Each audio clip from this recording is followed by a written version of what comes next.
I'm Margaret and welcome to Garden School. Today we're going to harvest some lavender for drying. A couple of things that you can do when you have your dried lavender is like make this cute little sachet or anything like this.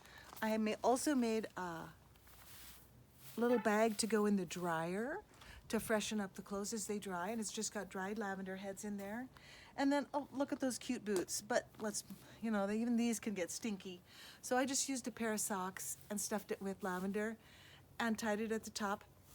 And I made these last year and it still smells really fresh. So that's cool. Anyway, about the lavender, this lavender plant, first of all, has to be moved so you can walk on the pathway.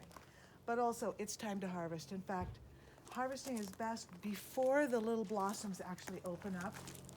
These have started to open up, but I'm still going to harvest.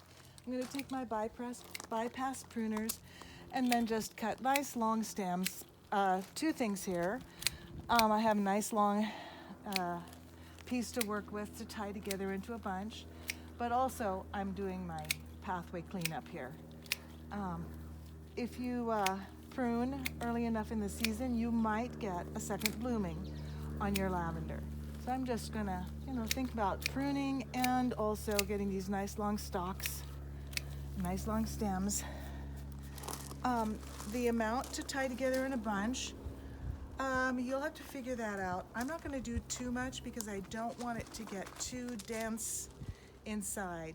Just in case we have some cooler days and it's not hot, we don't want moisture to stay inside there. So I'm going to take a little strip of, you can use twine. I use a strip of cloth from an old t-shirt that works nicely to use in the garden for tying things together and tying things up. And it's a recycling thing. So I'm just going to tie it together. Just make a knot. And then as far as where to put it to dry, I'm going to dry it in my shed. Overhead I have a stick hanging, and maybe in a couple weeks we can go in the shed and take a look at stuff. But you could hang this in a closet. It does want to have some air circulation.